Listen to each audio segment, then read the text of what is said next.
우리가 잊지 말아야 돼요. 부모님 세대가 없었으면 우린 이 땅에 태어나지도 못했고요. 그리고 부모님 세대들의 헌신과 수고와 눈물이 없었다면 오늘의 이 한국 경제를 만날 수가 없었어요. 저만 해도 차는 동네에 한두 대. 그리고 제 놀이터는 다 땅바닥이었어요. 땅 따먹기라는 놀이를 하면서 살았어요. 흙에 떨어진 거 3초 아니면 그냥 3초 지나도 다 털고 막 침으로 빨아서 뱉고 먹고 막 그러면서 살았는데, 여러분들은 지금 그게 없잖아요. 먹고 싶으면 치킨 언제나 먹잖아요. 피자 먹잖아요. 우린 짜장면을 1년에 딱 2번 먹었어요. 생일 때 하고 운동의 날. 하여간 짜장면이 그게 뭐라고 도대체. 오늘 어버이날이라 그러는데 어버님 세대도 좀 회개해야 돼. 짜장면이 그게 뭐라고 사주지. 술 한잔 안 먹으면 사줄 수 있겠구만. 그죠?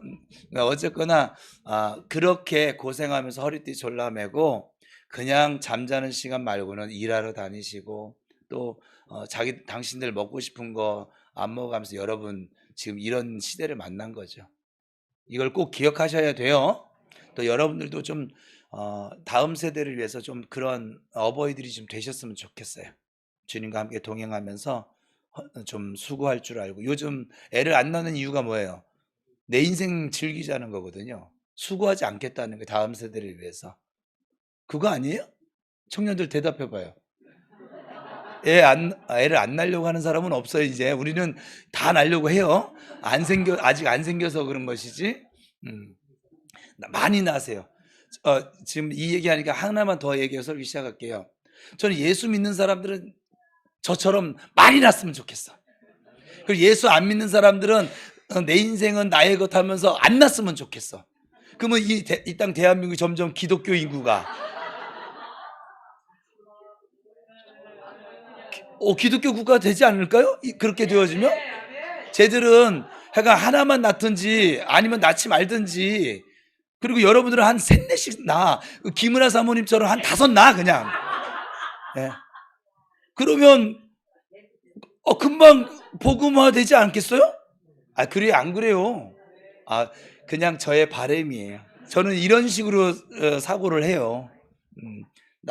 여러분들은 꼭 자녀 낳으세요. 적어도 2 이상은 낳으세요. 하나 낳으면 너무 외롭고, 여러분은 기를 때 편할런지 모르지만 우리가 떠나가면 걔는 혼자잖아요. 그죠? 형제가 있는 것과 없는 것은 큰 차이예요. 꼭 2 이상, 청년들 꼭 2 이상 낳으세요. 지금 자녀가 하나인 그 기성세대도 어떻게 다시 한번 병원 찾아가 가지고 다시 하나를 더 낳으세요. 약간 할 수만 있으면 주여. 뭐 100세에도 이삭을 낳는데 뭐. 저는 너무 많이 나서 그만 낳으려고요 이제. 옆사람 축복하겠습니다. 잘 오셨습니다.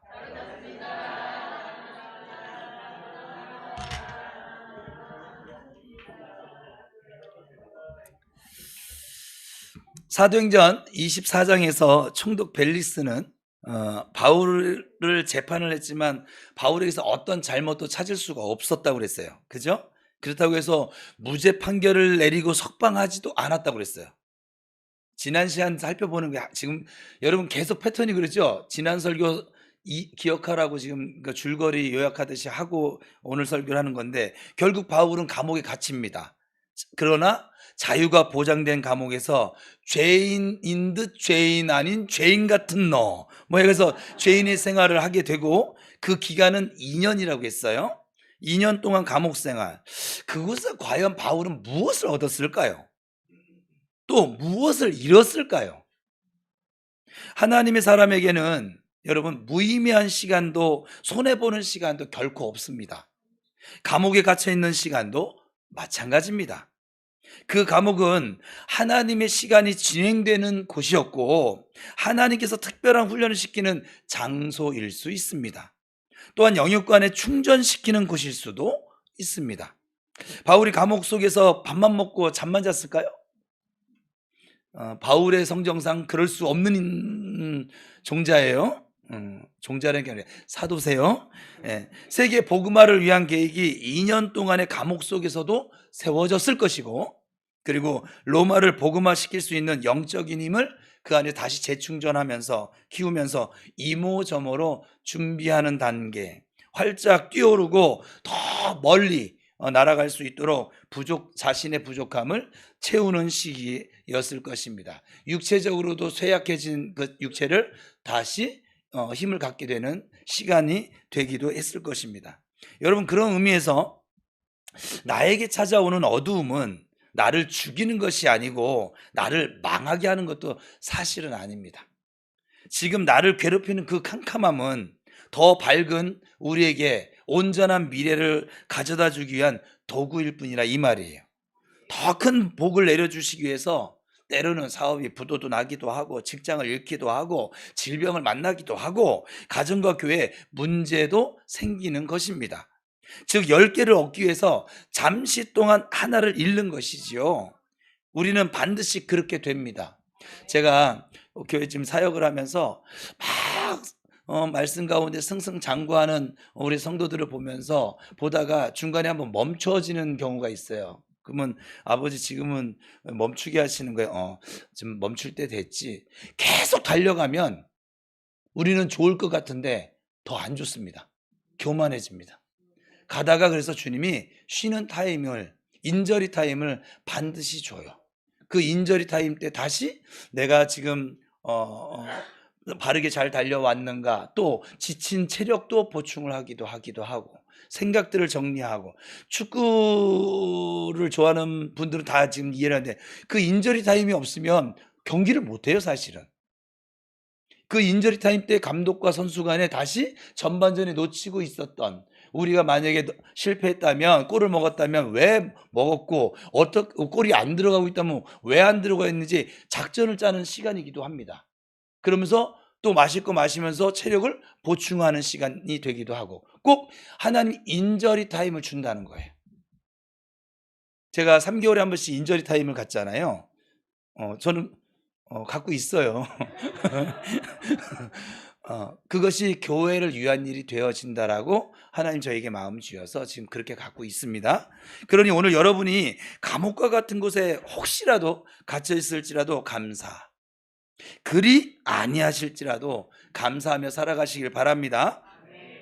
여러분에게 제가 수없이 강조해 온 것이 있어요. 무엇입니까? 그리스도인에게는, 성도에게는 실패가 없다는 거예요. 여러분은 실패가 없습니다. 다시 한번 여러분 입술로 축복해 줘볼까요? 옆 사람에게. 당신에게는 주 안에서 실패가 없습니다. 시작.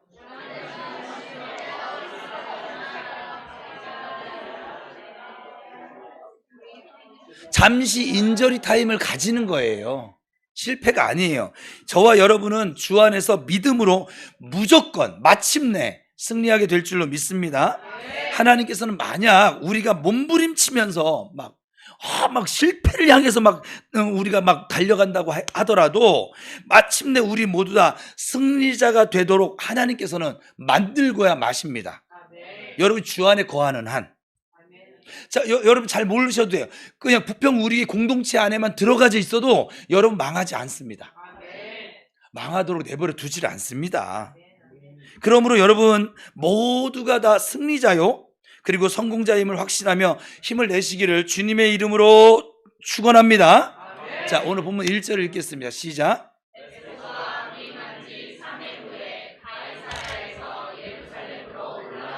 이 벨리스 총독의 후임으로 베스도라고 하는 총독이 부임을 했습니다. 권력자가 바뀌었어요. 이 권력의 자리라고 하는 것이 얼마나 허무한지 우리나라도 지금 겪고 있는데, 그 자리에 앉아있을 때는 막 천하를 막 호령하는 것 같고, 천하가 막 자신 앞에 무릎 꿇은 것 같습니다. 못할 일이 없을 것 같고 부족함이 전혀 없는 것 같습니다. 그러나 그 자리에서 밀려난 순간부터 그냥 한꺼번에 모든 것을 잃어버리게 되니까 마음의 상처가 얼마나 클까요? 그리고 세상 권세는 반드시 끝이 있습니다. 그래서 세상에서 하는 말이 권불 10년이라고 그렇게 말들을 합니다. 잡았는가 싶으면 놓아야 하고, 그처럼 금방 지나가는 것이 권력이라는 것이죠. 권력뿐만이 아니죠. 여러분 돈을 많이 벌어서 마음껏 쓰고 싶은 마음이 간절할 것입니다. 아무도 아멘을 안 하네. 우리는 다 겸손하신가? 다 저 같아요? 그러나 돈을 물 쓰듯 쓴들 몇 년 쓸까요? 우리가 돈을 물 쓰듯 쓴다고 치면 50년을 쓸까요? 아니면 100년 쓸까요? 여러분이 밤낮 가리지 않고 열심히 일해서 많은 돈을 벌었다고 그냥 가정해보자고. 309조 많이 벌었으니까 이제는 좀 써야겠다라고 생각하는 순간 여러분 인생의 마지막이 찾아오지 않을까요? 젊음도 마찬가지죠. 이들이 뭐 언제까지 뭐 20대 30대 청춘만 남아있을까요? 나이 들어서 세상을 떠난 사람을 보면 참 안 됐어 안쓰러워하는 순간 본인들에게도 그런 날이 금방. 우리 94세가 안 오셨으니까 그러면 80. 장로님 80 넘은 거 금방 왔죠? 오래 걸리셨어요? 엊그제 갔죠? 장로님이 중령 출신이세요. 군대 다녀온 남자들은 다 하죠. 중령이면요 저 군대 가서 쳐다도 못 봤어요. 제가 연대 본부에서 근무를 했었는데 연대 본부 연대장이 중령이셨어요. 연대장님이 그 올라가는 관사로 올라가는 길 때문에 눈 오는 날 눈을 맞아가면서 연대장님 올 때까지 2시간을 넘도록 내가 그때부터 제가 눈을 싫어해요 지금. 아니 다 내린 다음에 쓸면 좋잖아요. 왜 그걸 다 맞아가면서.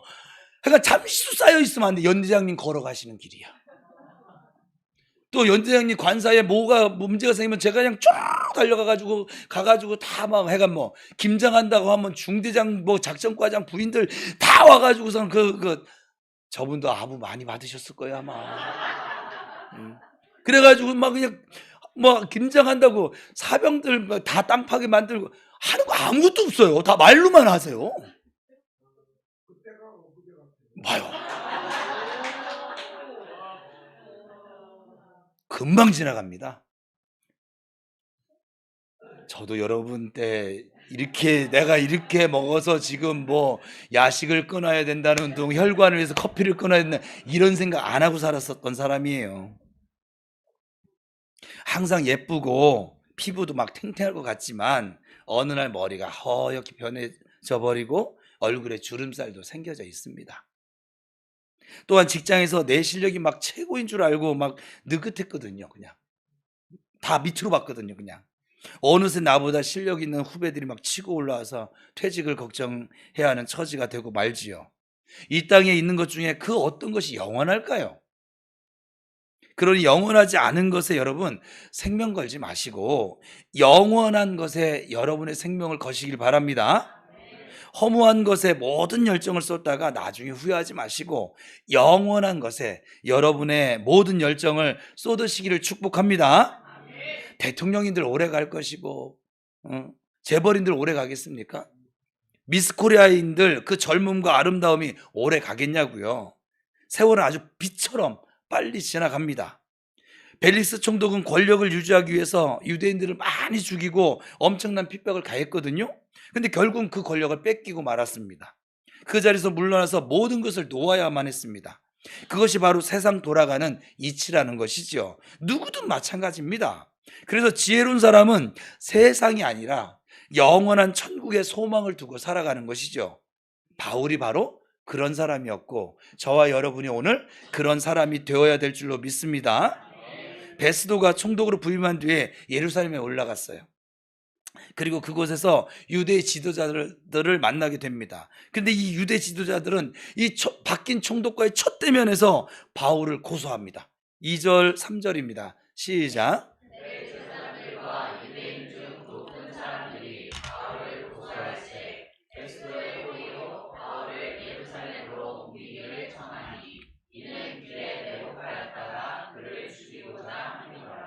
아멘.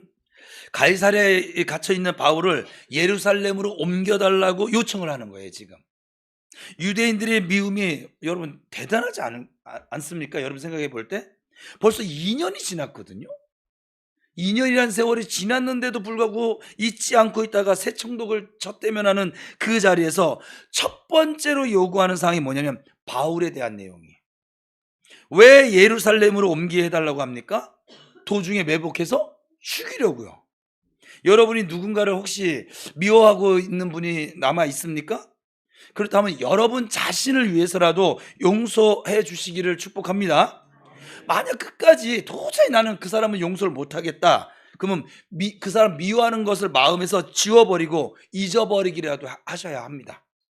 미움을 여러분이 버리질 못하면 내 삶이 삐딱해져서 정상적인 삶을 살아갈 수가 없습니다. 예수님께서는 형제를 미워하는 것은 살인죄에 해당된다고 말씀하셨거든요. 살인죄를 범하고 어떻게 두 다리 뻗고 편안하게 잘 수 있을까요? 미움을 가슴에 품고 있다면 이미 우리 마음이 지옥이 된 것이고, 나중엔 자기 자신의 아주 처절한 파탄을 가져오게 될 것입니다.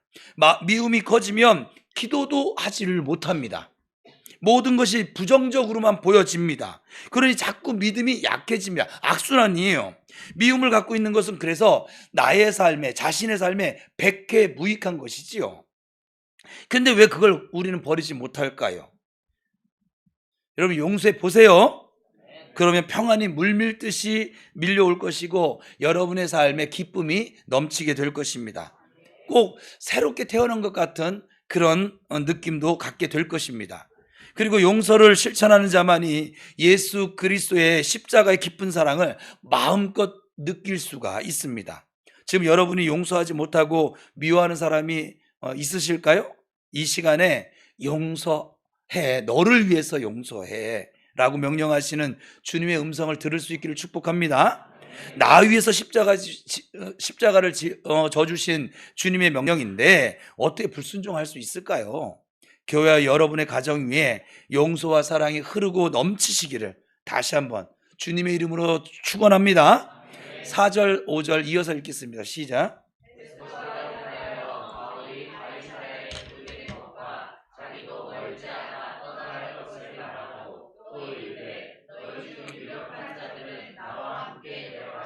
그 사람에게 만일 옳지 아니한 일이 있거든 고발하라 하니라. 그러니까 예루살렘으로 보내져서 재판을 받게 해달라는 유대인의 요청에 대해서 이 베스도 총독은 그럴 필요 있어? 재판하고 싶으면 너희들이 가이사랴로 오면 될 거 아니야? 하면서 요청을 거절합니다. 그들의 만남은 첫 만남이거든요. 지금 전임 벨릭스 총독의 포악한 정치로 유대인들의 로마에 대한 여론은 무척 악화된 상황이에요. 그래서 총독이 새로 부임해 왔어요. 그리고 새 총독인 베스도는 이 악화된 여론을 돌려놓아서 로마와 유대의 관계를 다시 좋은 관계로 만들어야 할 책임이 있는 사람이었습니다. 그러기에 어지간해서는 이 유대인들의 요구에 응해야 할 그런 처지였다 이 말이지요. 그런 상황을 잘 알고 있는 유대자들은 베스도에게 하나의 제안을 합니다. 바울을 우리에게 좀 넘겨달라. 그러면 당신과 잘 지낼게. 이렇게 조건을 걸면서 정치적인 거래를 하자는 거거든요. 지금 베스도는 당연히 그러면 어떻게 해야 돼요? 응해줘야죠. 자기의 정치 생활을 생각하면. 그런데 웬일인지 그 제의를 거절하고 맙니다. 결국 유대인들은 가이사랴까지 와서 재판을 신청을 하고 다시 재판이 열렸습니다.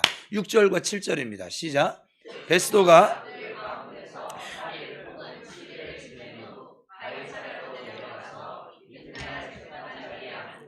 바울을 데려오라 명하니 그가 나오매 예루살렘에서 내려온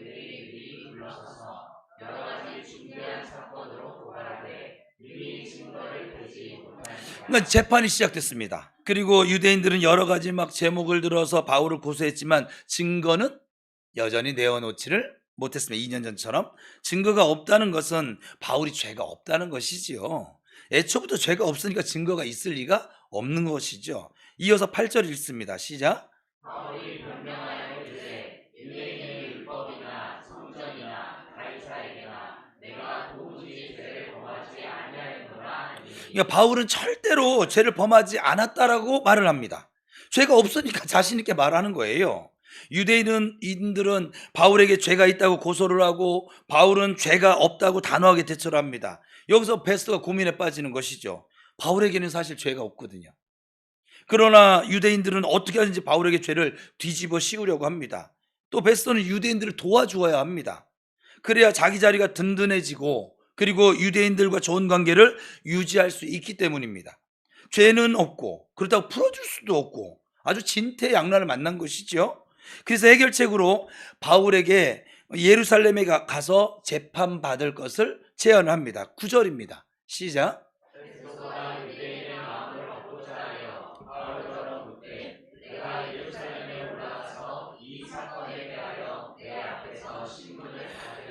총독의 권세를 누가 줬을까요? 유대인이 주었습니까? 아니요. 이 세상의 모든 권세는 하나님께로부터입니다.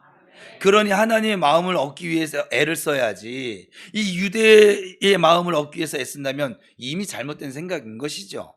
하나님 뺏어가시면 유대인들이 아무리 원한다 할지라도 총독의 자리에 머물러 있을 수가 없습니다. 벳서는 유대인의 마음에 들려고 노력하다가 하나님의 마음에서 전임 총독은 멀어진 사람이 되었잖아요. 지금도 마찬가지입니다. 많은 사람들이 직장 상사의 마음에 들기 위해서 하나님으로부터 멀어지는 사람들이 있어요. 부모의 마음에 들기 위해서 하나님의 마음을 아프게 하는 사람들도 있어요. 공부 때문에 하나님부터 멀어지고, 돈 때문에 하나님부터 멀어지고, 자기 마이라이프, 자신의 그 삶을 즐기는 것 때문에 하나님부터 멀어지기도 합니다. 누구의 마음에 들어야 성공자가 될 수 있을까요? 다윗을 보세요. 그는 여러분들이 꿈꾸는 모든 것을 사실 다 가진 사람이었거든요. 권세, 재물, 영광, 여인들, 그리고 후손들의 축복. 다윗이 왜 그런 축복을 받을 수 있었을까요? 하나님의 마음에 합한 사람이었기 때문이었습니다. 다윗은 사람의 마음에 들려고 노력하지 않았고 하나님의 마음에 들려고 노력했던 인물입니다. 여러분들도 하나님의 마음에 들고 하나님의 마음을, 좀 이런 표현이 어울리는지 모르지만, 빼앗으시길 바랍니다. 다윗이 골리앗을 대적할 때 그 믿음의 자세는 하나님의 마음을 완전히 빼앗는 자세였습니다. 요셉이 보디발 아내의 유혹을 물리칠 때도 하나님의 인식함으로 하나님의 마음을 몽땅 빼앗아 버리는 그런 자세였습니다. 바울이 같이 읽어볼까요? 시작. 은혜의 복음을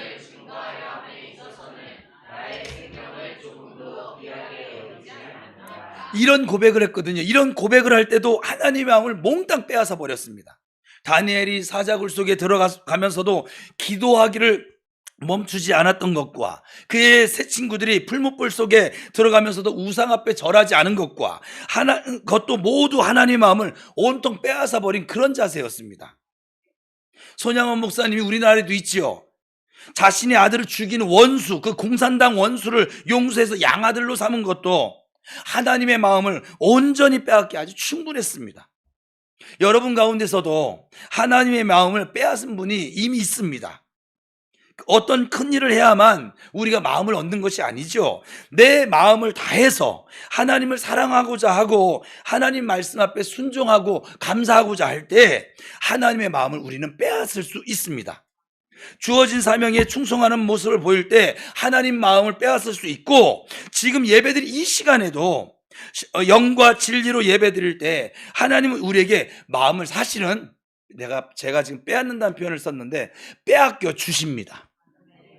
하나님은 지금 당신의 마음을 우리에게 빼앗겨 주려고 이렇게 들고 준비하세요. 교회 형편이 어렵지만 선교에 힘쓸 때 하나님께서 자신의 마음을 그 교회에 주시는 것이에요. 저는 우리 교회가 지금 그래도 이렇게 은혜롭게 지금 진행되어져 가는 이유는 선교를 개척에서부터 멈추지 않고 계속 해왔거든요. 그냥 그것도 계속 지금은 이제 매년 지경을 넓혀가고,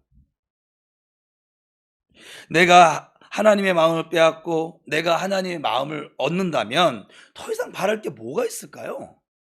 모든 것이 그분께로부터인데 그분이 주시지 않을 것이 무엇이 있을까요? 우리가 누리지 못할 게 뭐가 있을까요? 다윗처럼 하나님의 마음에 합한 저와 여러분이 될 수 있기를 이 시간 간절히 축원합니다. 예루살렘에 가서 재판을 받으라는 이 베스도의 권면 앞에 바울은 단호하게 거절합니다. 오늘 보면 10절 11절 시작.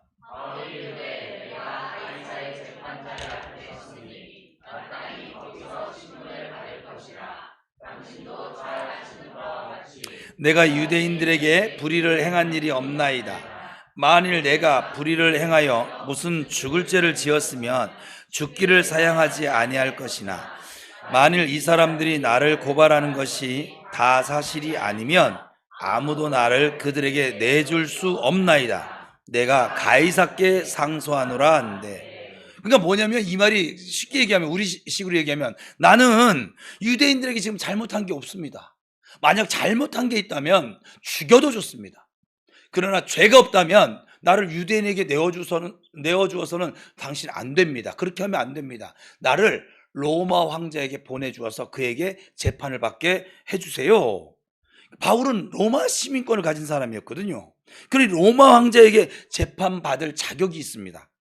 그러므로 황제에게 재판을 받겠다면 보내주어야만 합니다.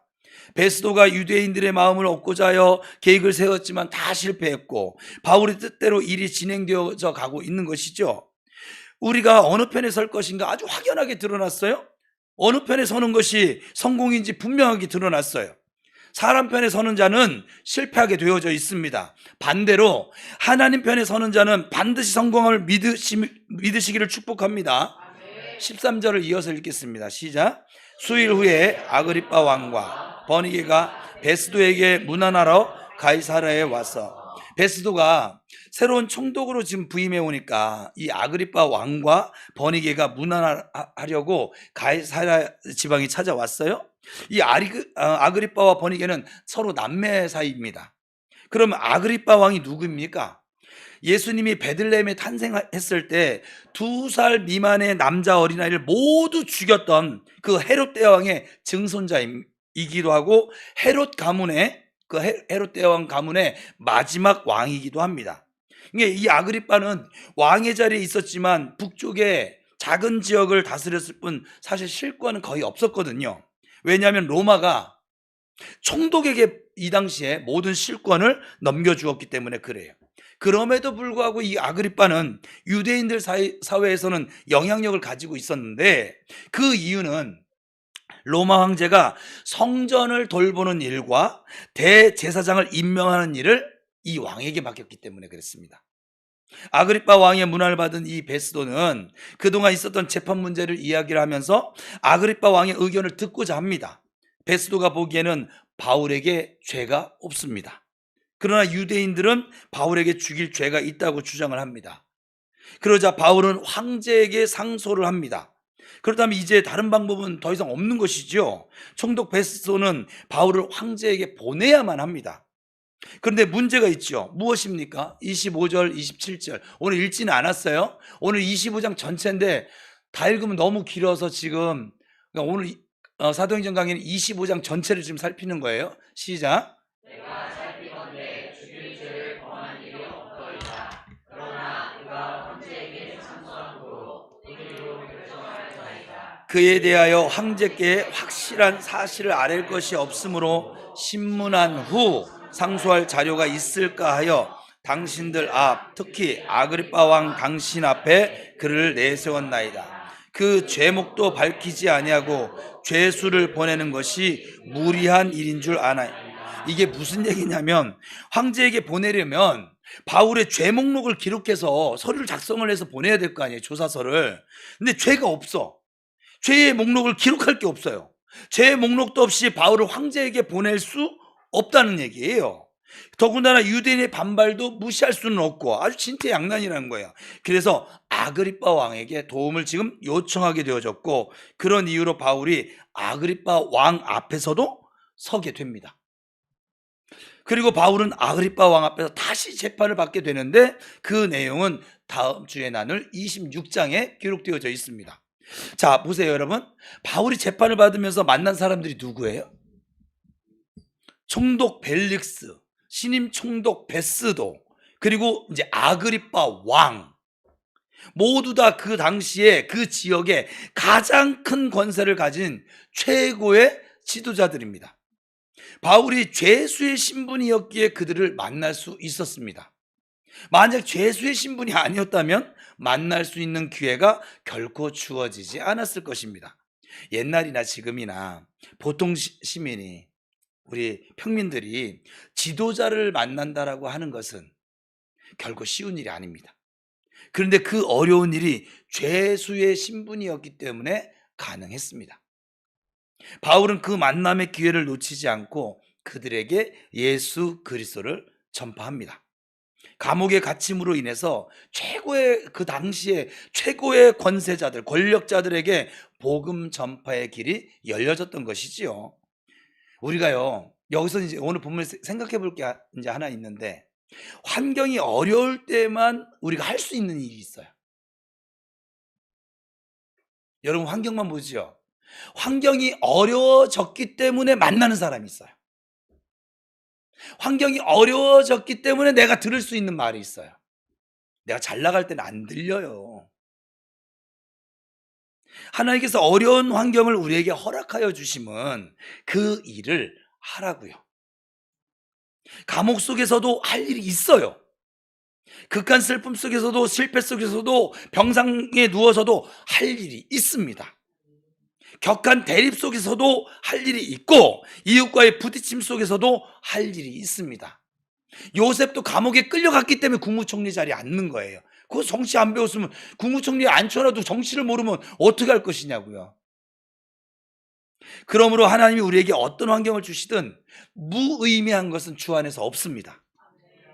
반드시 하나님께서 이루시고자 하는 계획이 있으니까 그것을 찾아서 할 수 있어야만 합니다. 이미 우리가 살핀 내용이지만 바울과 실라가 빌립보의 감옥에 갇혔을 때 하나님께서 사실 옥문을 열어주셨거든요. 그리고 그 착고도 풀어주셨어요. 말도 안 되는 기적을 베풀어 주셨습니다. 근데 이 두 사람이 도망쳐야 도망 안 쳐요? 도망 안 쳐요. 왜냐하면 주님께서 감옥에 들어가게 하신 그 목적이 있었을 것이라고 그들은 믿었고, 그 목적은 그 간수와 그의 가족을 구원하여 결국은 빌립보 교회를 세우는 것이었거든요. 그래서 도망치지 않았고 간수와 그의 가족이 마침내 구원을 받게 됩니다. 바울이 감옥에 가지 않았더라면 바울이 간수를 만날 일은 결코 없었을 것입니다. 지금도 마찬가지예요. 내가 어려워져야만 만날 수 있는 사람도 있는 것이고, 어려워져야만 내가 생각하고 할 수 있는 일도 있다, 이 말이에요. 성도 여러분, 권세를 가진 베스도 총독이 지금 바울 앞에 앉아 있습니다. 아그리파 왕과 버니게도 최대한으로 치장한 아주 화려한 옷을 입고 지금 바울 앞에 앉아 있습니다. 그들은 우리가 원하는 모든 것을 가지고 있는 권력자들이었어요. 반면에 바울은 죄수의 신분으로 아주 초라한 옷차림과 볼품없는 모습으로 그들 앞에 지금 앉아 있습니다. 상상을 해보세요. 화려한 사람과 전혀 초라하고 볼품없는 바울이 서로 마주하고 있는 것이에요. 그러면 누가 승리자이고 누가 복받은 자일까요?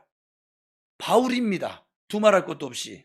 왜냐하면 바울에겐 예수 그리스도, 참 보배 되신 예수 그리스도가 있기 때문에 그렇습니다. 권세자들은 이 껍데기만 화려할 뿐 그 안에 생명이 없고 죽음뿐이었습니다. 그러니 너무너무 불쌍할 뿐이에요. 눈치나 봐야 될 것이고.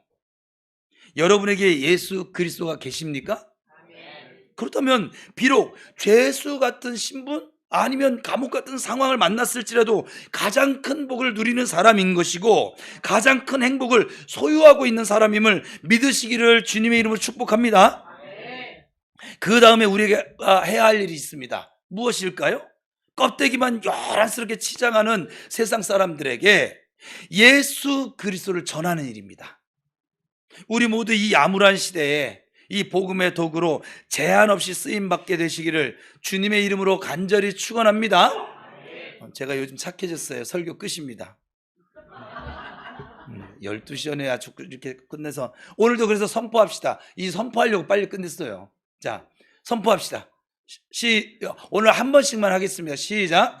나는 마침내 하나님의 사랑 가운데 믿음과 소망과 사랑의 사람으로 세워질 것입니다.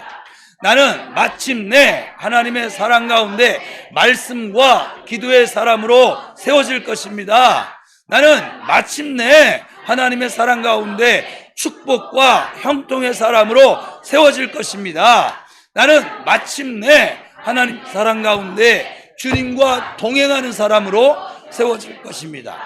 나는 마침내 하나님의 사랑 가운데 주님의 뜻을 이루는 사명의 사람으로 세워질 것입니다. 이것이 나를 향하신 하나님의 사랑이요, 하나님의 약속이요, 하나님의 계획입니다. 아멘. 하나님이 여러분에게 그런 계획을, 그런 약속, 그런 사랑의 하나님이심을 믿고 사시길 바랍니다. 기도하겠습니다.